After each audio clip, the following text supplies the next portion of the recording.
यहाँ के बात ये है रागी, हरे हरे बाबा जी आज ये वहाँ भक्ति शक्ति देखा के मैया आज देख तो हाथी में सवार होके औरा बांधा चले गए भाई भाई हो। औरा बांधा में साथीदार भंडारी है। धन्य है जब ये आज बाबा पहुँचे हाथी में बैठ के बाबा बाबा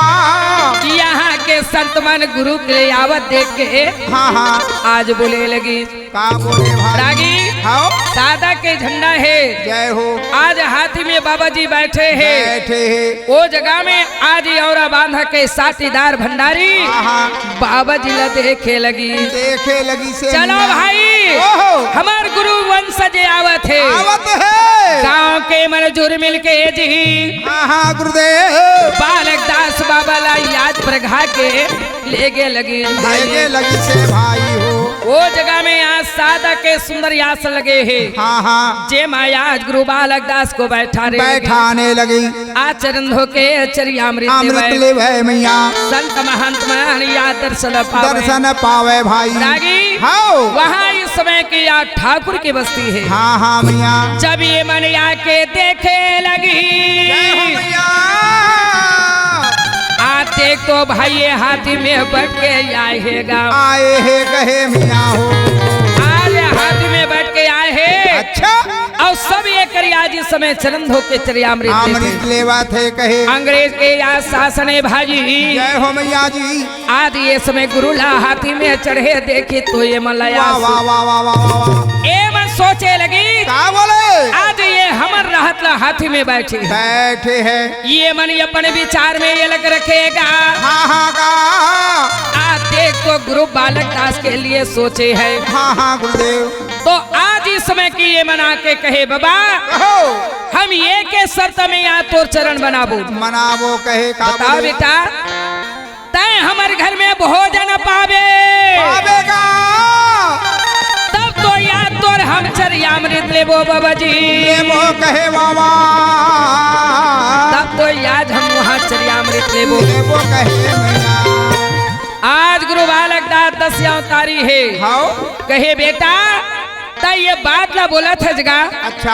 आज इस समय की मैं भोजन पाए तैयार हूँ कहे जावा जावा भाई आज भोजन तैयारी करो भाई का आज देख तो भाई ये मन भोजन के तैयारी करे है वाह गुरुदेव आज ये जगह बाबा जी बैठे हैं तो क्या बोले है सतनाम के हम बालक दास के हम आन बैठ के जुड़ा लो सतनाम के में गा बालक दास के चरणों में दी आगे बैठ के जुड़ा लो सतनाम के में गा बालक दास के हो आन बैठ के जुड़ा लो सतनाम के में गा बालक दास के ज्ञान में गा आके बैठ के जुड़ा लो बैठ के जुड़ा लो आना बैठ के जुड़ा लो आना बैठ के जुड़ा लो आना बैठ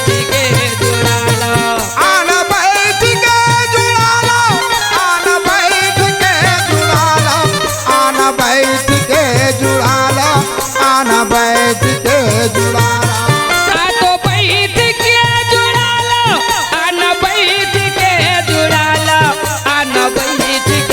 जुड़ा लो आना बैठ के जुड़ा लो आना बैठ के जुड़ा लो आना बैठ के जुड़ा लो आना बैठ के जुड़ा लो ए भाई सतना हमके हम गोरो ज्ञान के हम आन बैठ के जुड़ा ले सतना हमके हम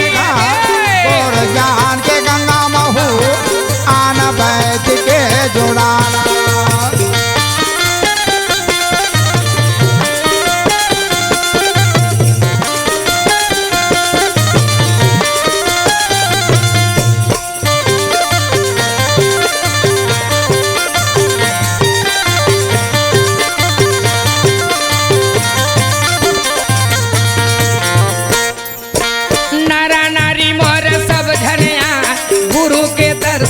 चढ़ावत हवे नर नारी सब धने आवे गुरु के चरण बढ़ावत हवे मेवा मिष्टाने नरियल पान गुरु चरण में चढ़ावत हवे मेवा मिठान नरियल पान गुरु चरण में चढ़ावत हवे धन्य है बाबा बालक दास हमर गाँव में दयाए धन हावे बालक दास हमारे गाँव में आए हवा आजे सेला बोले भाई वही गावे है आनंद हो सुंदर बानी बोले भाई सुंदर बानी बोले भाई ए भाई सतनाम के छैहा मोरे प्रेम के गंगा माँ आके डुबकी तुम लगा लो सतनाम के छैहा में ज्ञान के गंगा महू आना बैठ के झाला सतनाम के छैहा में जी ज्ञान के गंगा महू आना बैठ के जुड़ा लो आना बैठ के जुड़ा लो आना बैठ के संत समाज ए डहारी आज गुरु के दर्शन पर भेंट लगे हैं जय हो आज ये मन भोजन बना के तैयार है देख तो भाई आज ये समय भोजन पकेगा पकगे मैया अब गुरु जगरिया देश आगे चल बाबा आज भोजन चलो चलो कहे भाई आज इस समय की वहाँ सरहा जुदाई भुजबल महान थे हाँ हाँ ई आज साटीदार भंडारी बनेगा वाह वाह गुरुदेव गुरु बालक दास ये कर मन के बात ला जान डरी जाने डरी से भाई आज ही जब कहे बेटा हाँ जाओ बेटा ये शुक्ला 4 लोटा लेके आज भोजन पाके तुम आओ आवा कहे मिया आज बोले लगी तहु चल बाबा ये मल्ला पहले भोजन खिला लो बेटा खिलाला कहे एक बाद में मैं जहाँ कही के बालक दास गुरु बोले लगी से भाई काबर ये 10 तारीख के अगम जानी है सबके मन के बात जानने वाला का भविष्य भी थी एनोला जानने वाला बाबा जी रागी कहिए अभी बड़े बड़े लेंटर वाला घर बने हैं मिया पहली आज इस समय की खदर कुरिया घर रहे दाई पठौहा वाला बड़े बड़े आज इस समय साजा सैगुन के आज मियार पटिया लगे रहे पटौहा पाटे रहे हाँ और वैसा बनावा सियान मान तो खड़ा होकर रेंगे नहीं सकते अच्छा और खड़ा होकर रेंगते न तो आज वहाँ मुंह में लग जाएगा हाँ हाँ दाई वही प्रकार ये घर में हवे आज ये शुक्ला 4 लोटा धर के जी धर के मैया आज सरहा जुधाई भुजबल महान चले लगी से भाई रागी ए दरवाजा ला पार हुई आगे बढ़ी चे दरवाजा बंद हो गए जय हो वो दरवाजा ला पार हुई वो दरवाजा बंद हो गए कहे मैया जी रागी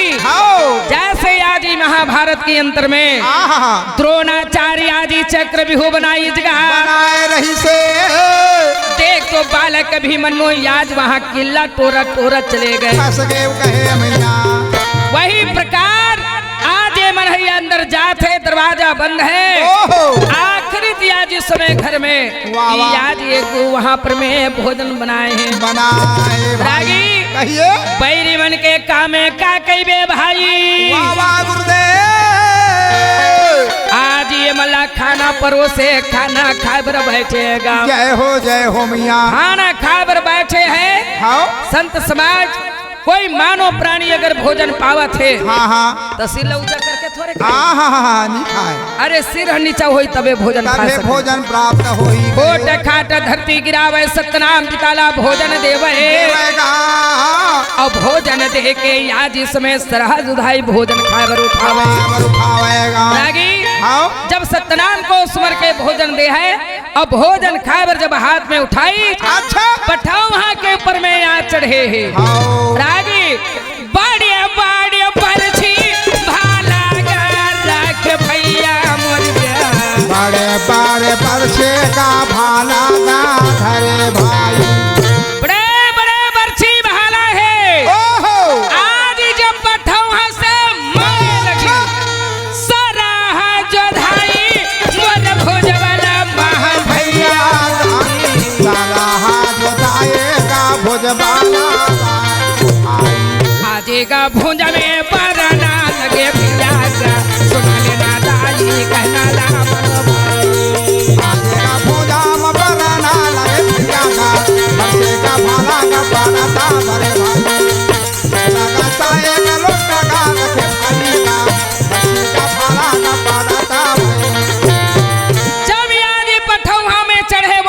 बच्ची भाला में ओहो मारी सी आज भुजा में आज ही पठौहा से पार होके भुजा में लगे भाई लगे भाई वावा देख तो यार सरहा जुधाई शुक्ला 4 लोटा लेके खड़े तैयार हो गए भाई हो जब शुक्ला 4 लोटा लेके आज खड़ा हुई अच्छा आज ठाकुर परिवार के साथ में ओहो मोर माते लाड़ा ये भाई चल माथे लड़ाई भाई शुक्ला 4 लोटा ओहो जब अंदर में लड़ाई चालू हुई अच्छा मोर शुक्ला के दे भाई जब लोटा मारा ये भाई मोर मारा ना लागे भैया चल आगे गाजे दे जहाँ तो काला चाहे लोटा पर मारा ना लागे ये भाई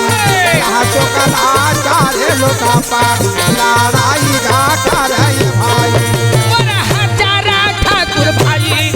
चल गिरा ना लागे ये भाई हजार ठाकुर याद इस समय ओहो चले गए मोर भोजवाला महल भाई मोर ना लागे ये भाई मोर वाही जगह में भुलागा मोर हंसालया जहाँ सारा हाथ उठाई तारता भाई भाई जहाँ तो काला चाहे लोटा पर मोरा वारे जा कर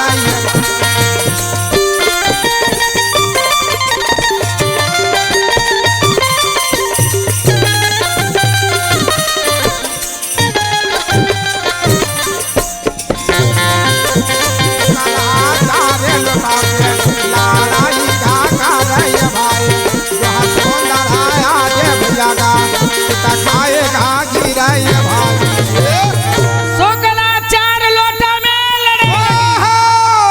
चारों ठाकुर परिवार आज ये समय वही जगह में भाई ये करियाज ये समय काया वहां पर में चले गए चले गए भाई हो सतनाम आज इस समय ध्यान लगाई ओहो आज इस समय की ये करिया सरहा जुधाई के आहा हंसा ये दे आज मोरा घोड़ा का ये भाई सादा भैया सतलोक में हंसा चले गए तेरा बाला नाचे गोरो देखन लागे भाई तेरा बाला नाचे गोरो देखा था ये यहाँ ये दे बातें मोरा याद बाला के भाई जी आज ये कर हंसा सतलोक चले गए चले जाते हैं बालक दासे घोरो सोचा लागे भाई माना माना ये देखा सोचा था ये भाई बाला दासा गोरो का सोचा ना लागे भाई माना माना बाला का बिचारा था भाई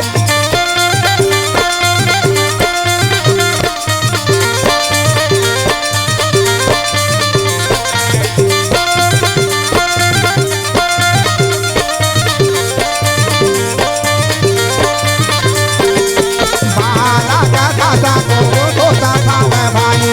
तेरा पारा साता ना बेड़ा जाता है भाई माना माना बाला का गुना ना लागे भाई यहाँ अत्याचारी होते भाई हरे हरे देख तो आज ही अपन आज अंग रक्षक के आज गति देखे जी देखे देखे सहन नहीं हो सके आज भाई ये समय बालक दास गुरु कहे लगे वाह वाह वाह वाह भैया हे सतनाम पिता जय हो गुरुदेव आज देख तो ये मानो जिला कैसन कैसन उपाय है बाबा है सजा देवथत कहे वाह वाह वाह वाह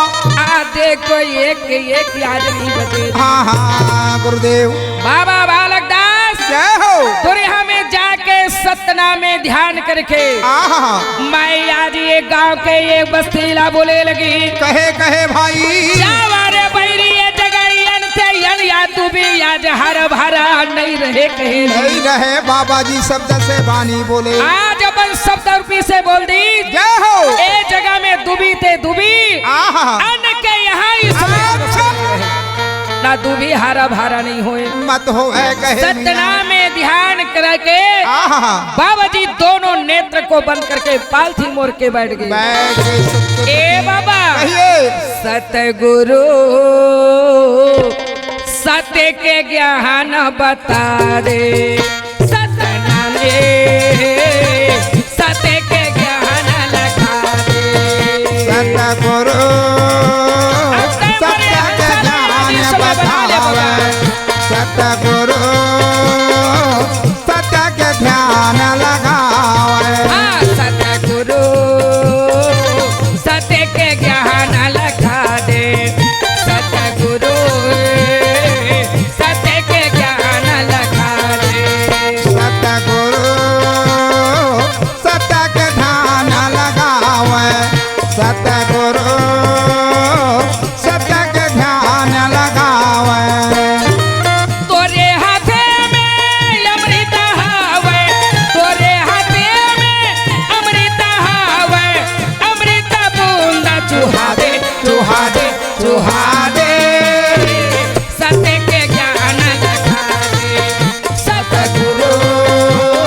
सतना मजा पे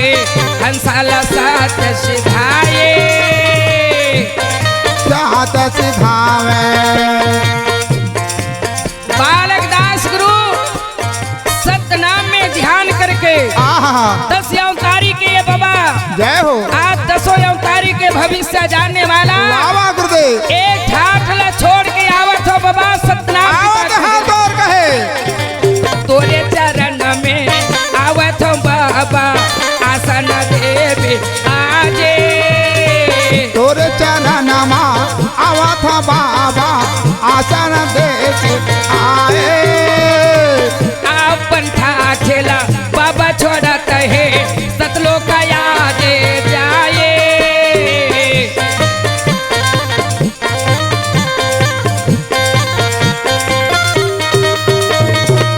तोरे चरण में गंगा के धार है तोरे चरण में गंगा के धार है सब लगाए दे पिया दे पिया दे अमृत रूप पिया दे सतगुरु सतग ध्यान लगा दे सतगुरु सतग ध्यान लगा दे सतगुरु सतग ध्यान लगा दे सत में ध्यान लगाए हरे हरे आज और बांधा में गुरु बाबा जी अच्छा ये ठाठला वही जगह में छोड़े भाई छोड़ दे भाई हो ठाठला छोड़ के गुरु बालक दास कहिए आज इस समय की अपन हंसा को सतलोक सिधा दी सीधा गए भैया आज बाबा जी के हंसा सतलोक चले चले गए भाई जी ए डहरिया ठाठ पड़े है भाजी हाँ हाँ ठाठ भैया ये माटी के वाह समान वाह है वाह वाह वाह रागी कहो भैया आज इस समय की बालक दास बाबा जय हो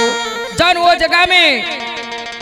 आज इस समय जाए के समय हाँ हाँ साटीदार भंडारी के हाथ में वाह वाह वाह आज ही पत्रिका लिख के सुप्रा माता पर भेजे रही धन्य है भैया आज ही प्रतापपुरहीन वाला भोजन दे है वाह वाह पत्रिका ला पढ़ी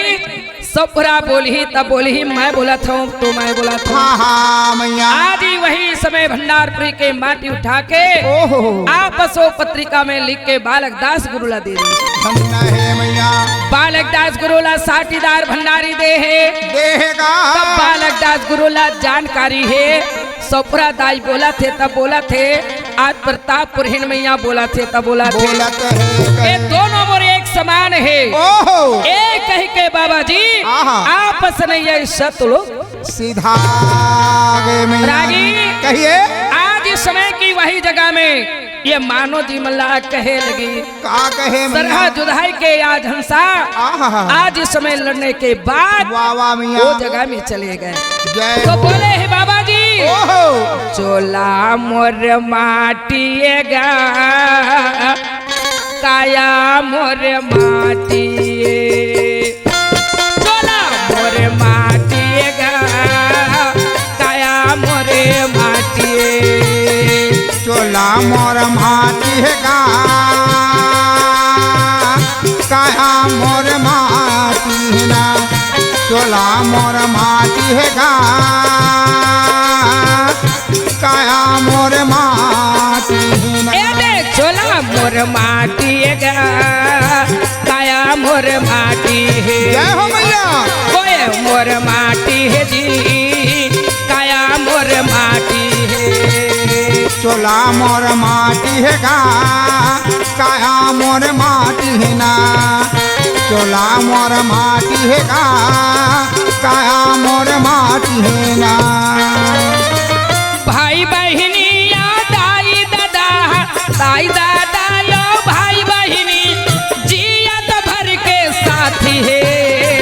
आहा हाय चोला तोर माटी है गा काया मोर माटी है जय हो मैया चोला मोर माटी है गा काया मोर माटी है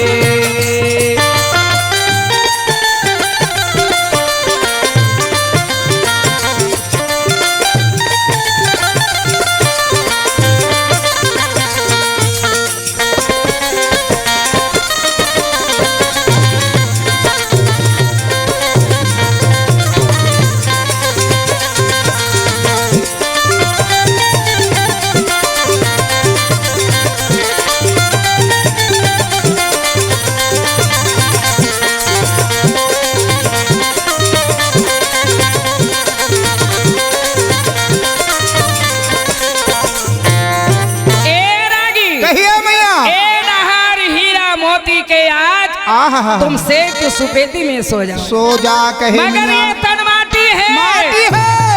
एक दिन आज माटी में जाना आज पड़ी। जाना पड़ी मैया। तो क्या बोले थे? क्या बोले? माटी के तोर लगे है बिछौना, माटी के लगे है ओढ़निया, माटी के लगे है ओढ़निया।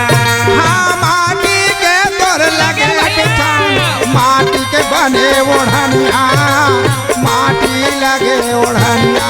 ये माटी के तोर लगे है बिछौना, माटी के लगे है ओढ़निया, माटी के लगे है ओढ़निया। हाँ माटी के तोर लगे बिछौना, माटी के बने ओढ़निया,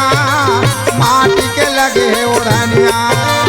माटी के ये तन हरे भाई, माटी में मिल जाना,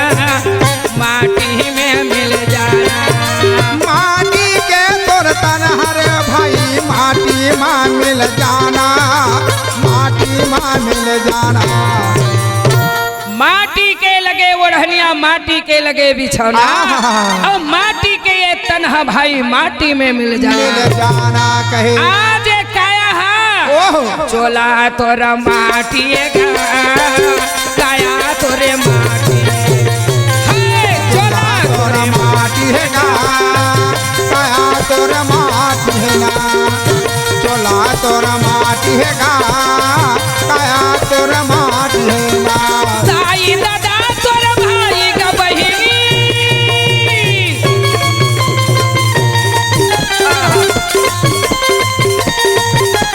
दाई दादा तोरा भाई का बहिनी, जियत भर के साथी है गा, ये ले चोला तोरा माटी है गा, काया तोरे माटी है ना, चोला तोरा माटी है गा, काया तोरा माटी है, काया तोरा माटी है गा, काया तोरा माटी है ना। संत समाज हाँ ऐसा नहीं है तन के बारे। आहा बाबा जी आज इस समय की रावटी लगा के वाह वाह वाह ज्ञान बताई थे मानो जिला भाई। भाई जी आज ही अपन हंसाला सतलोक सिधाई। सीधा गे बाबा रागी कहिए। अमरदास बाबा हाँ हाँ बालक दास गुरु याद सतलोक चले गए। वाह वाह वाह वाह देख तो आज वहाँ पर में येला बाबा गुरु घासीदास जानी जानते है गुरुदेव। ये सतना आहा आज तय मोला संतान दे ये सतनाम पिता। वाह वाह तय मोला संतान दे बाबा। ऐसे मैं कर्म में का कमा के आए बाबा। वाह वाह गुरुदेव। आज मोर बेटा संगला छोड़ के चले चले गए कहे मैया जी। आज इसमें सती संप्रदायला आहा आज बाबा जी बतावे नहीं। हाँ हाँ बाबा यगम जानी मन के बात मन वाह रखे। वाह वाह भाई। माता आज समय सुखरा जेल आज समय जानकारी होए। अच्छा पुत्र के शोक महाशोके भाजी। हाँ हाँ मैया जी। आज मैया सुखरा सुने लगी। जय हो मैया। रागी कहो मैया। भंडारपुरी में याद देखो गुरुजी। हरे हरे आज ये बालक दास के बारे में सुने भाजी। आहा आज अंधेला छा गए। अंधेरा छागे गाँव भर कहे मैया। संत समाज आओ ऐसे ऐसे बाबा मान ये धरती में अवतार लेके आज मानो जी मला अलख जगाई। धन्य है जे जानी चो समझी। आहा जे हा गुरु के चरण में भाई। भाई जी आज अपन धर्म लायार्पण कर दी। अर्पण करे हे मैया। ये गिरौद वाला बाबा ये भाई। वाह वाह देख तो याद आई अमरावती पिता महंगू दास के बेटा है। हरे हरे हरे बैठे भंडारपुरी में। जय हो। तो वो जगह में आज इस समय गिरौदपुरी के नर नारी आहा आज इस समय की बाबा जी ला जाके आज चरण में गिर के बोले लगे। बोले लगी से ये भाई। बहिनी कहिए। चल बहिनी बाबा के चरण में। चल संगी गिरौदपुर जाबो। चल बहने बाबा के चरण में। बहने गुरु के चरण में। हाय चल बहनी बाबा के चरण में, चल बहनी गिरधपुर जाबोए। चल बहने बाबा के चरण में, चल दे दे गुरु के चरण में। फागुन महीना मेला भरा थे, फागुन महीना मेला भरा थे, दर्शन करी के आबो रे आबो आबो। चल बहनी बाबा ला मनाबो, चल दीदी बाबा ला मनाबो। चल बहने बाबा ला मनाबो, चल दे दे गुरु ला मनाबो।